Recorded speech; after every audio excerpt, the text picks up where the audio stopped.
Book 8, The Final Bastion Club. As the mysterious leader of the Bastion Club, known as Dalziel, Royce Varisey, 10th Duke of Woverstone, served his country for decades, facing dangers untold. But as the holder of one of England's most august noble titles, he must now take on the gravest duty of all: marriage. Yet the young ladies the grand dames would have him consider are particularly boring.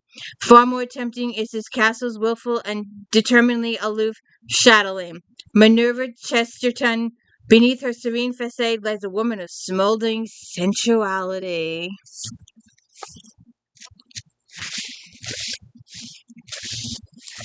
Chapter 1, September 1816.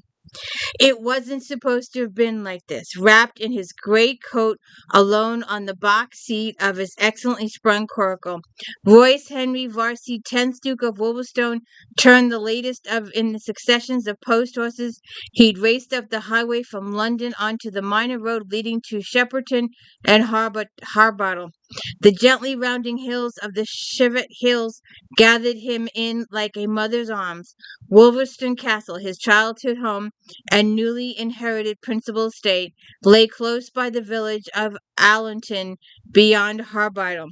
It was now Wednesday morning, and he was a long way from London, once again after 16 long years, entering home territory, ancestral territory. Rothbury and the dark glades of its forest lay behind him. Ahead, the rolling, large treeless skirts of Cheviot dotted here and there, with the inevitable sheep spreading around the even more barren hills themselves, their backbone the border with Scotland and beyond.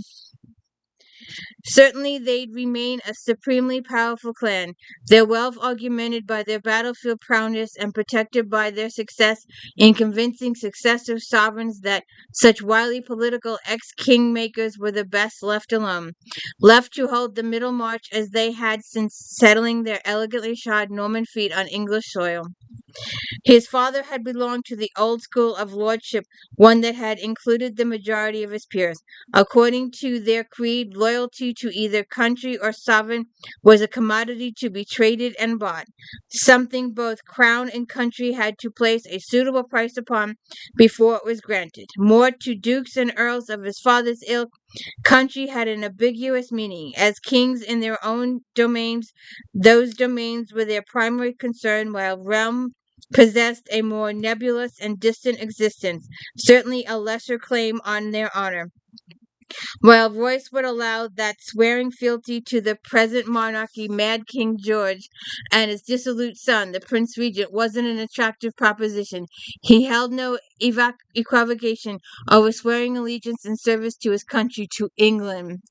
As the only son of a powerful ducal family, and thus barred by long custom from serving in the field, when at a tender age of 22 he had been approached to create a network of English spies on foreign soil, he leapt at the chance. Not only had it offered the prospect of contributing to Napoleon's defeat, but with his extensive personal and family contacts combined with his innate ability to inspire and command, the possession was tailor-made. From this first it had fitted him like a glove. But to his father the position had been a disgrace to the name and title, a bolt on the family escutcheon. His old-fashioned views had labeled spying as without questionable dishonorable, even if one were spying on active military enemies. It was shared by many senior peers at the time. Bad enough, but when Royce had refused to decline the commission, his father had organized an ambush, a public one in White's, at the time of the evening when the club was always crowded. With his cronies at his back, his father had passed judgment on Royce in strident and extricating terms. As his preparation, his father had triumphantly declared that if Royce refused to bow to his edict and instead serve in the capacity for which he'd been recruited, then it would be as if the 9th Duke had no no son. Even in the white rage his father's attack had provoked, Royce had noted that as if he was his father's only legitimate son, no matter how furious his father would not formally disinherit him. The interdict would, however, banish him from all family lands. Facing his apoplectic sire over the crimson carpet of exclusive club, surrounded by an army of fascinated aristocracy, he waited unresponsive until his father had finished his well-rehearsed speech. He waited until the expectant silence surrounding them grown thick. Then he uttered 3 words, "As you wish," and walked out. Then he turned and walked from the club, and from that day forth had ceased to be his father's son. From that day forth he'd been known as Dalziel only, taken from the obscure branch of his mother's family tree. Fitting enough, given it was his maternal grandfather, by then dead, who had taught him the creed by which he'd chosen to live. While the Varisys were marcher lords, the Debreys were no less powerful, but their lands lay in the heart of England, and they'd served king and country, principally country, selflessly for centuries. Debreys had stood as both warriors and statesmen at the right hand of countless monarchs. Duty to their people was bred deeply in them. While deploring the rift with his father, Debreys had approved Royce's stance. Yet, sensitive even then to the dynamics of power, he discouraged their active support. His uncle, the Earl of Catersham, had written asking if there was anything he could do. Royce had replied in the negative, as he had to his mother's simple query. His fight with his father should involve no one else. That had been his decision. No, he'd adhered to throughout the subsequent 16 years. None of them had expected vanquishing Napoleon to take so long. But it had. Those years he recruited the best of his generation of guards, organizing them into a network of secret operatives, and successfully placed them throughout Napoleon's region. Those who correctly credited his network with saving countries, British lives, and contributing directly to Napoleon's downfall. His success on that stage had been sweet. However, with Napoleon on his way to St. Helena, he disbanded his crew, releasing them to their civilian lives. As of Monday, he too had left his former life, Dalziel's life, behind. He hadn't, however, expected to assume any title beyond the courtesy one of Marquess of Wiltshire. Hadn't expected to immediately assume control of the dukedom and all it comprised. His ongoing banishment, he'd never expected his father to back down any more than he had himself, had effectively estranged from the dukedom's houses, lands, and people, and most especially from the one that meant most to him, Woverstone itself. The castle was far more than just home. The stone walls and battlements held some magic that resonated in his blood, in his heart, in his soul. His father had known that. It had been the same for him. Despite the passage of 16 years as the horses raced on, Royce still felt the pull, the visceral tug that only grew stronger as he rattled through Sharpston, drawing ever closer to Wolverstone and home. On Monday, while tidying the last of Dalziel's vitals from his desk, he'd been planning his return to Wolverstone. He'd imagined driving up from London by easy stages, arriving at the castle fresh and rested, in suitable state to walk into his father's presence and see what happened next. He imagined apology from his father might have featured in that scene. He'd been curious to see, yet hadn't been holding his breath. But now he'd never know. His father had died on Sunday, leaving the rift between them vicious and deep, and naturally enough that they were both Varisys, unhealed, unaddressed, and unlaid to rest. The slate of roofs of Allerton lay directly ahead. Closer on the left, between the road and the croquette, sat the grey stone church with the vicarage and the 3 cottages. He barely spared them a glance as he drove on by. From the distance he could make out little beyond the main buildings. The castle stood on gently sloping land above the gorge the croquette had carved west of Allerton village. The castle's park spread to east, south, and west. The land continuing to rise, eventually becoming hills that sheltered the castle to the south and west. There had always been his first sight of home. Despite all, he felt the connection, the lock, felt the rising tide of affinity surge. Fields, fences, crops, and cottages appeared in reasonable order. He went through the village, not much more than a hamlet, at a steady clip. The villagers would recognize him. Some might even hail him, but he wasn't yet ready to trade greetings, to accept condolences on his father's death. Not yet. Roy swept over the bridge. The clatter of the horses droned beneath the tumultuous roar of the waters rushing, turbulent and wild, just below. Just like his temper, the closer he drew to the castle, to what awaited him there, the more powerful the surge of emotion grew.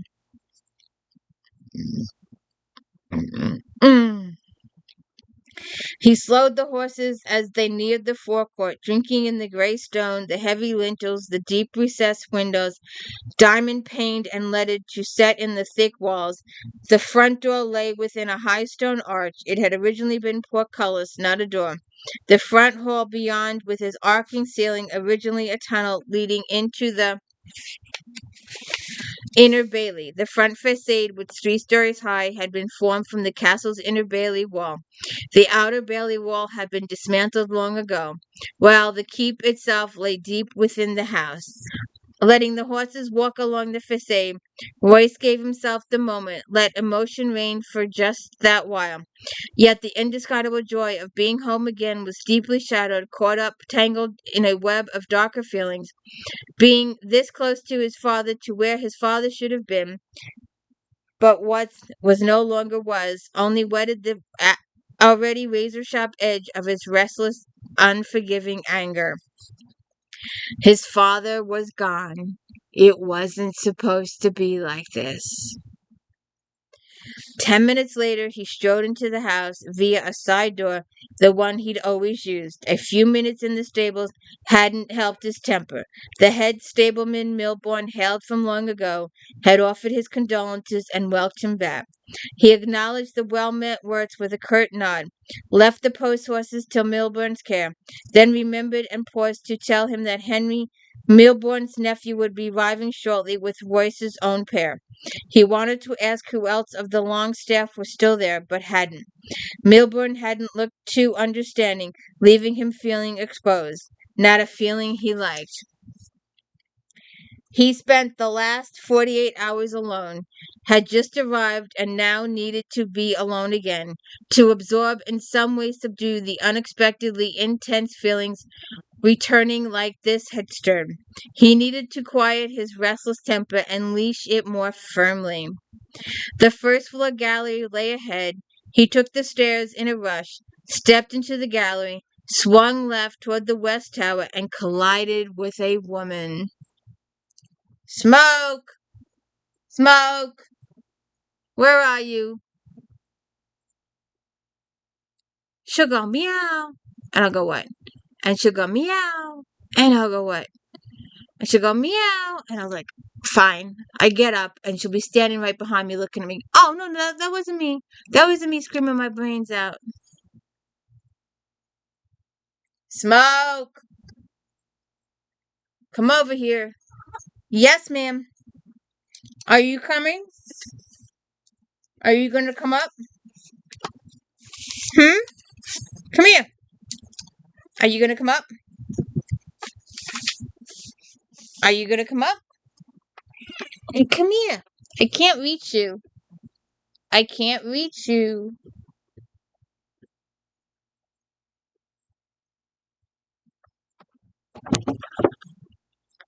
You need to come over.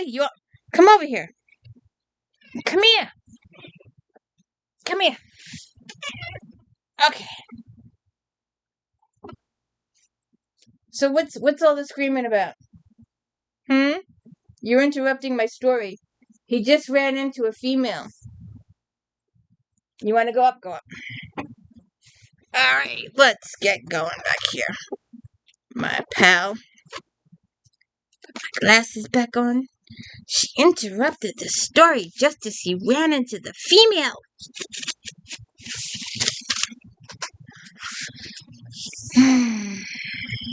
Let's see.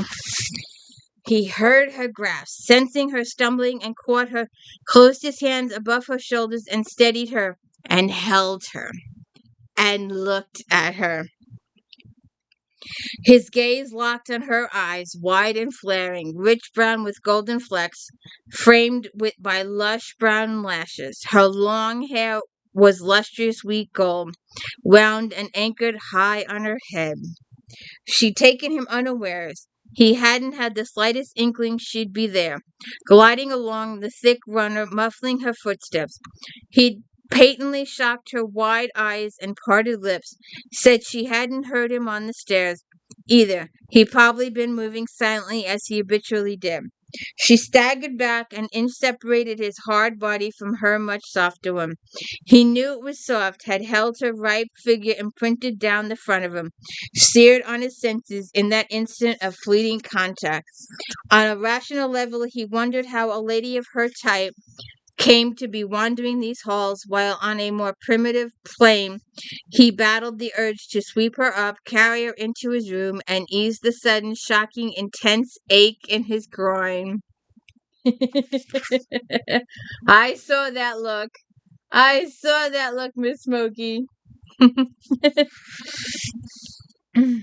My apologies. His voice was close to her growl. With a curt nod in her direction, without again meeting her eyes, he strode on swiftly, putting distance between them. Royce, Dalziel, whatever you call yourself these days, stop! Damn it, I'm not going to refuse to scurry after you. He halted, head rising. He considered the list of those who would dare to address him in such words in a tone. The list wasn't long. Slowly he turned and looked back at the lady, who patently didn't know in what danger she stood. Scurry after him, she would be fleeing in the opposite direction. But, long ago, recollection finally connected with the present fact. Those rich autumn eyes were the key. He frowned. Minerva? Those fabulous eyes were no longer wide, but narrowed in irritation. Indeed! She hesitated, then clasping her hands before her. I gather you aren't aware of it, but I am chatteling here. Contrary to Minerva's expectation, the information did not produce any softening in the stony face regarding her. No easing of the rigid line of his lips, no gleaming of recognition in his dark eyes, no suggestion that he realized she was someone he needed to help him, even though at last he placed her. Minerva Miranda Chesterton, his mother's childhood friend's orphan daughter. Subsequently, his mother's Amunime's companion and confidant. More recently, the same to his father, although that was something he most likely didn't know. Of the pair of them, she knew precisely who she was, that she was, and what she had to do. He, in contrast, was probably uncertain of the first, even more uncertain of the second, and almost certainly had no clue to the third. That, however, she'd been prepared for. What she wasn't prepared for, what she hadn't foreseen, was the huge problem that now faced her. All 6 foot plus feet of it. Larger and indefinitely more powerful in life than ever in her fanciful imagination had painted him. His stylish greatcoat hung from his shoulders, that were broader and heavier than she recalled, but she'd last seen him when he was 22. He was a touch taller, and there was a white hardness in him that hadn't been there before. Interesting, the austere planes of his face, his chiseled features, his rock-hard body had sent her flying. Nearly sent her flying. His face was as she remembered, yet not. Gone away was any hint of civilized guise. Broad forehead above striking slashes of black eyebrows that tinted faintly, diabolically upward at the outer ends at the blade of the nose. The long black lashes that fringed those eyes had always made her envious. She thought she'd outgrown her infatuation with him. 16 years of separation should surely have it been dead. Apparently not. Her mission, as she viewed it, had just become immeasurably more complicated. If he'd learned of her ridiculous susceptibility, perhaps excusable in a girl of 13, but hideously embarrassing in a mature lady of 29.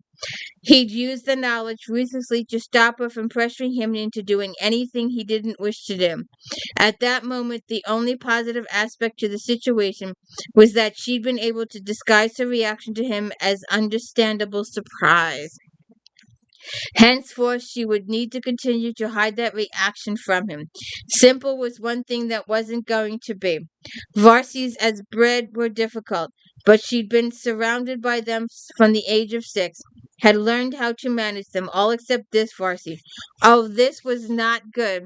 Unfortunately, not one but two deathbed promises bound her to her path.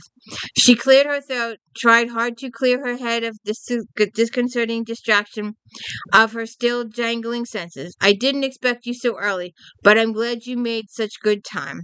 There are a number of decisions to be made.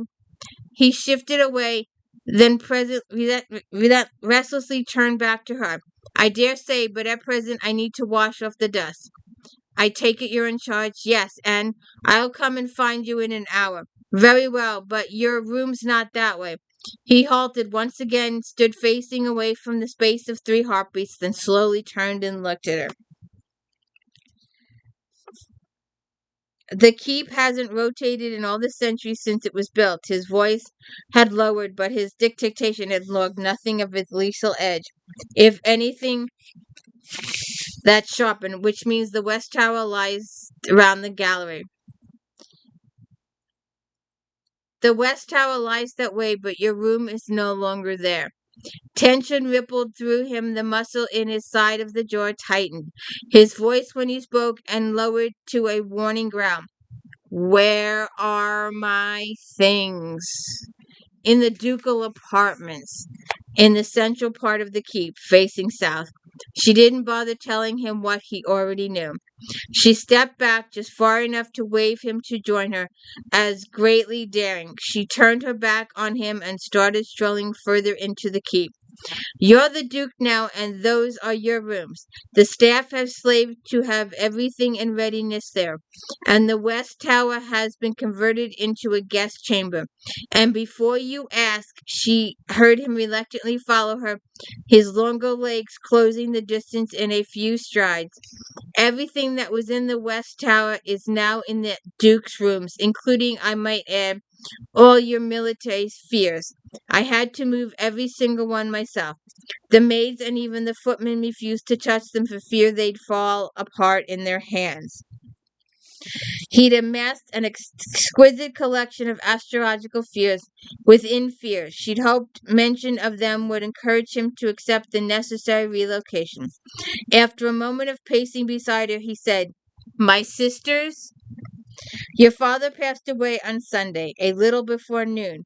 I dispatched the messenger to you immediately, but I wasn't sure what you wished, so I held back from informing your sisters for 24 hours.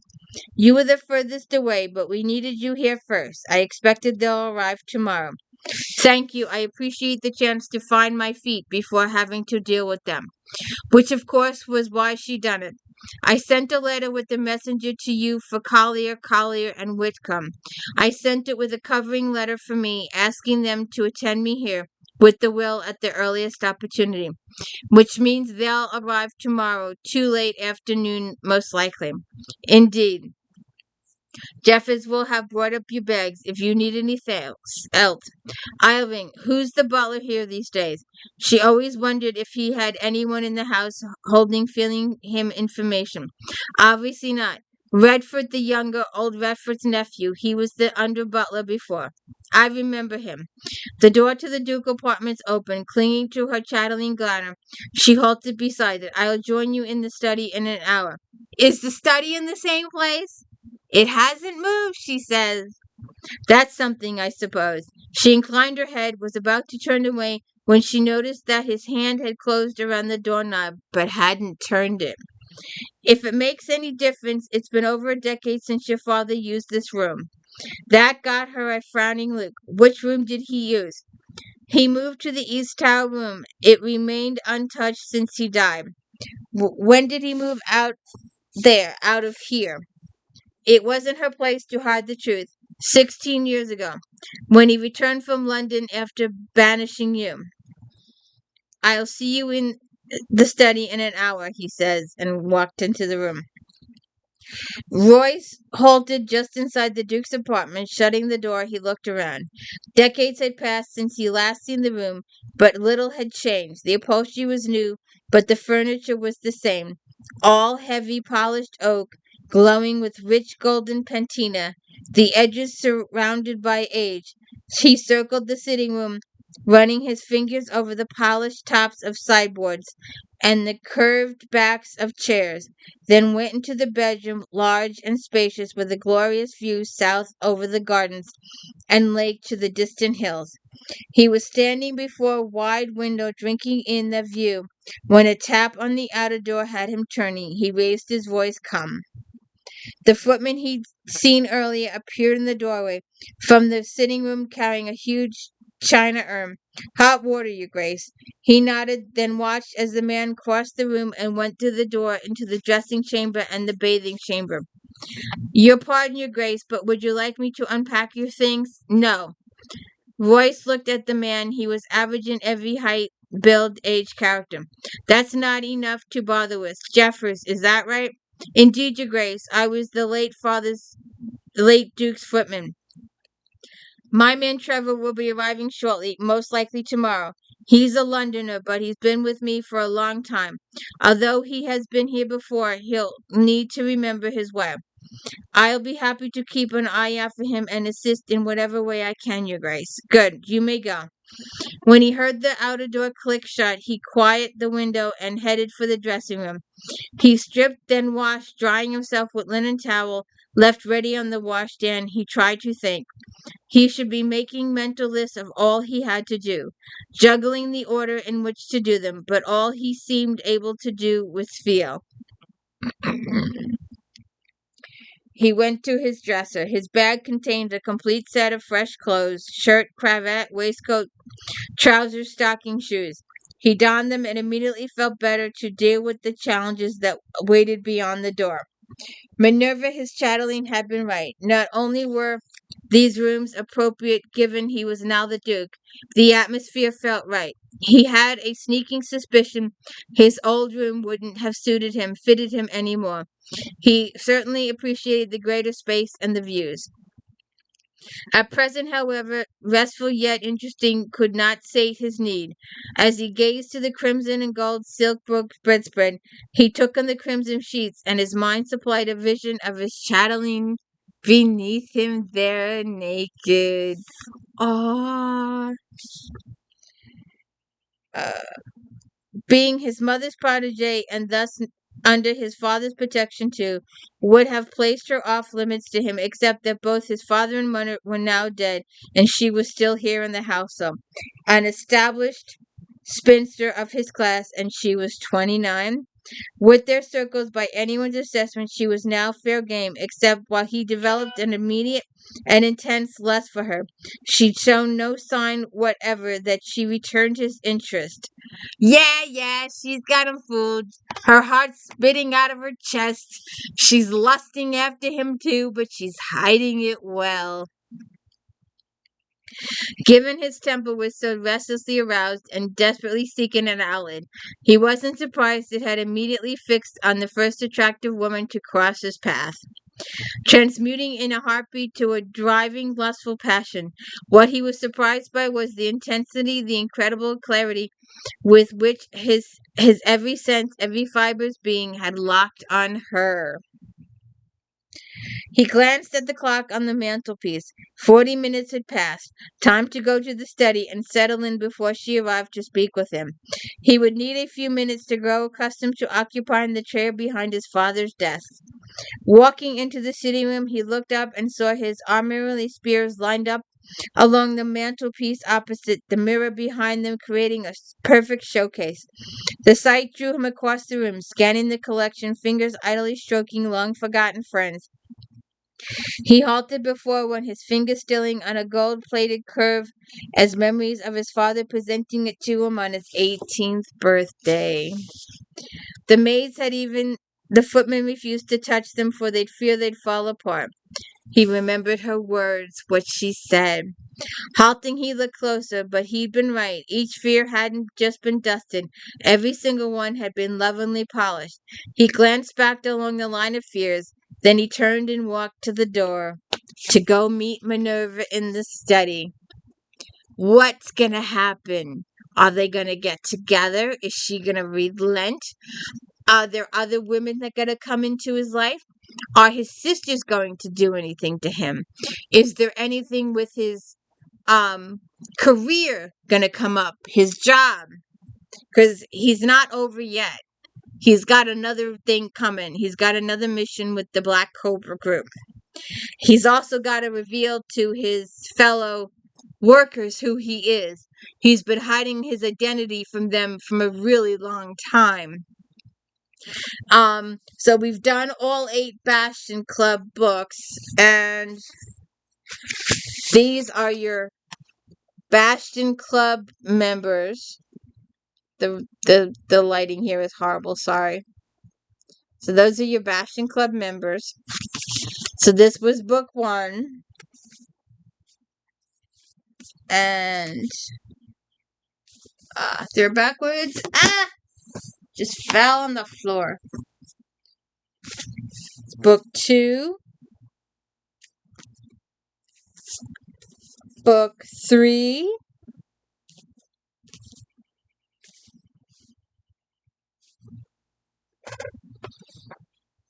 Uh, 4. 5.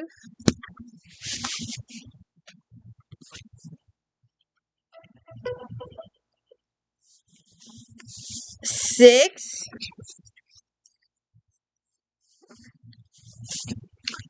7. And 8. I guess I should have. Let's just do this real quick one more time. So this is Tristan's and Lenora in book 1. And Alicia and Tony Blake in book 2.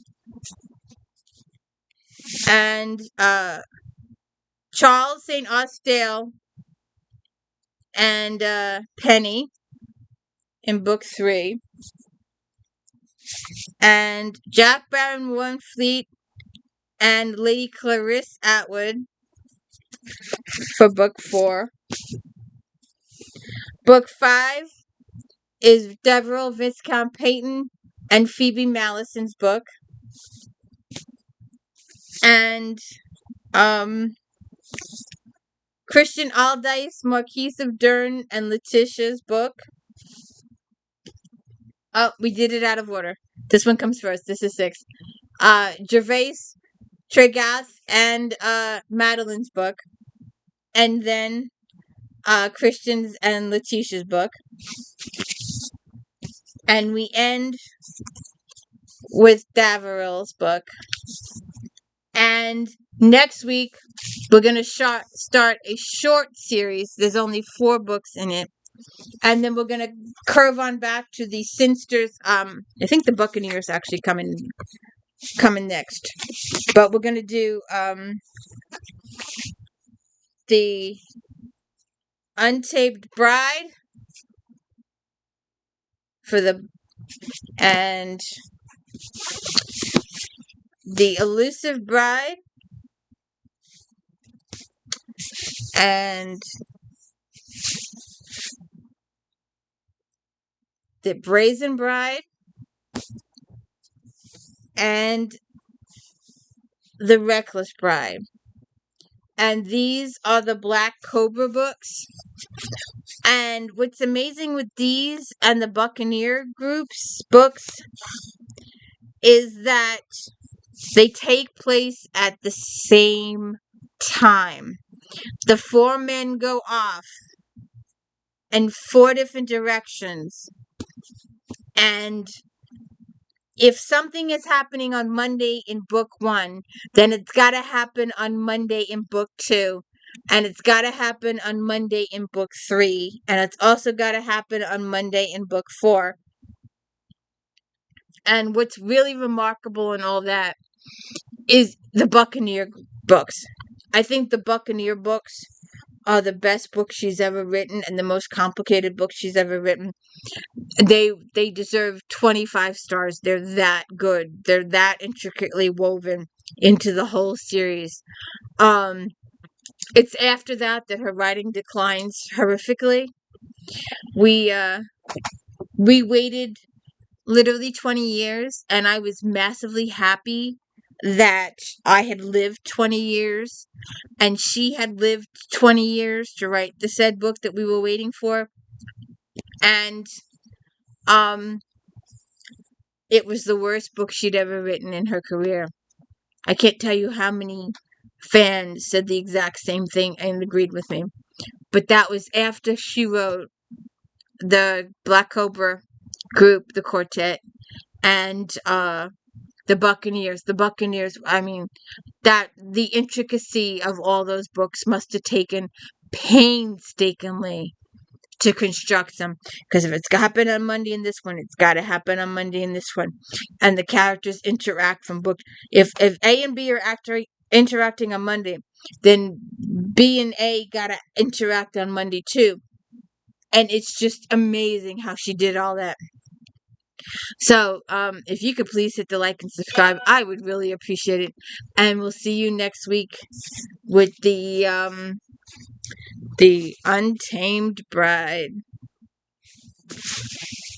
Have a good one.